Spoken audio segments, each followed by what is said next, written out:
warahmatullahi wabarakatuh. Apa kabar Ananda Ibu kelas 7? Mudah-mudahan sehat selalu dan selalu dalam lindungan Allah Subhanahu wa taala. Ya, apalagi selama masa pandemi seperti ini. Dan untuk Pekanbaru sendiri semakin hari semakin bertambah nih. Ya, kalau kita dengar-dengar dari berita jumlah dari COVID-19. Jadi Ibu harapkan kepada Ananda untuk tetap selalu jaga kesehatannya dan tetap patuhi protokol kesehatan yang ada. Oke, hari ini kita masuk ke materi baru kita di bab 2 setelah Ananda menyelesaikan penilaian hariannya yang pertama. Oke, silakan Ananda buka buku cetaknya, buku cetak Erlangga halaman 76. Bab 2 mengenai himpunan. Jadi hari ini kita akan membahas mengenai apa sih yang dimaksud dengan himpunan, gitu ya. Nah, dalam kehidupan sehari-harinya, bahasa sederhana dari himpunan itu sendiri misalnya seperti kelompok ataupun kumpulan. Misalnya seperti kelompok siswa kelas 7 penghafal Al-Quran atau kumpulan dari siswa kelas 7 yang berprestasi dan masih banyak lainnya. Nah, jadi kalau dalam istilah matematikanya, kelompok, kumpulan ini disebut sebagai himpunan. Jadi himpunan nih, suatu kelompok. Jadi himpunan itu dapat kita artikan sebagai kumpulan dari benda-benda yang dapat didefinisikan dengan jelas. Apa yang maksud didefinisikan dengan jelas? Maksudnya di sini ini kita dapat menyatakan anggotanya. Misalnya saja seperti yang Ibu sampaikan tadi. Misalnya seperti kelompok siswa kelas 7 penghafal Al-Quran. Misalnya ada Raina, ada Fawas, ada Mahesa, Talita, dan sebagainya.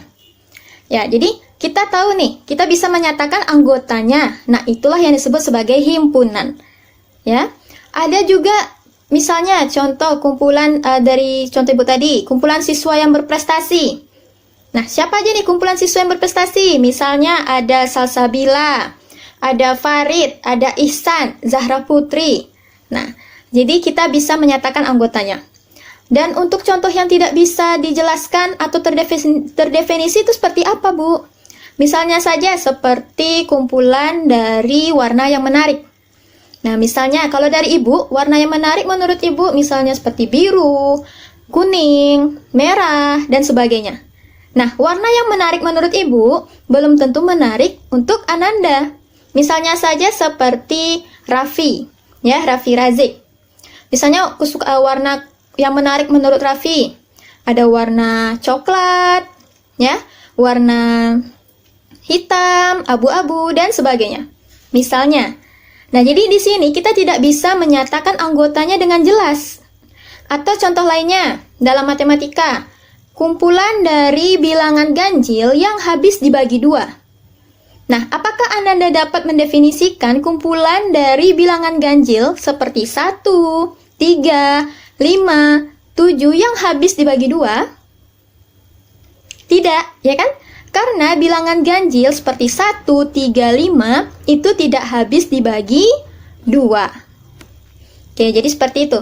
Nah, yang tadi ini, seperti warna menarik, bilangan ganjil yang habis dibagi 2, itu tidak dapat kita sebut sebagai himpunan. Karena tidak dapat kita sebutkan anggotanya, atau tidak ada anggotanya. Oke, jelas ya? Jadi himpunan itu dapat terbagi dari himpunan, ya, kelompok benda yang dapat didefinisikan, dan yang bukan himpunan, kelompok benda yang tidak dapat didefinisikan dengan jelas. Oke ya?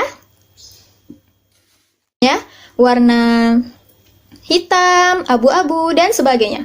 Misalnya, nah jadi di sini kita tidak bisa menyatakan anggotanya dengan jelas.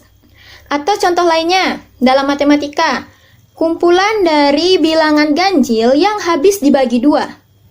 Nah, apakah Ananda dapat mendefinisikan kumpulan dari bilangan ganjil seperti 1, 3, 5, 7 yang habis dibagi 2?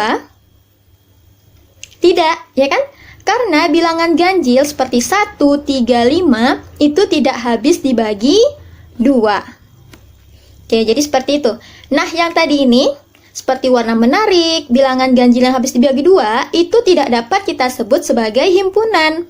Karena tidak dapat kita sebutkan anggotanya, atau tidak ada anggotanya. Oke, jelas ya? Jadi himpunan itu dapat terbagi dari himpunan, ya, kelompok benda yang dapat didefinisikan, dan yang bukan himpunan, kelompok benda yang tidak dapat didefinisikan dengan jelas. Oke ya?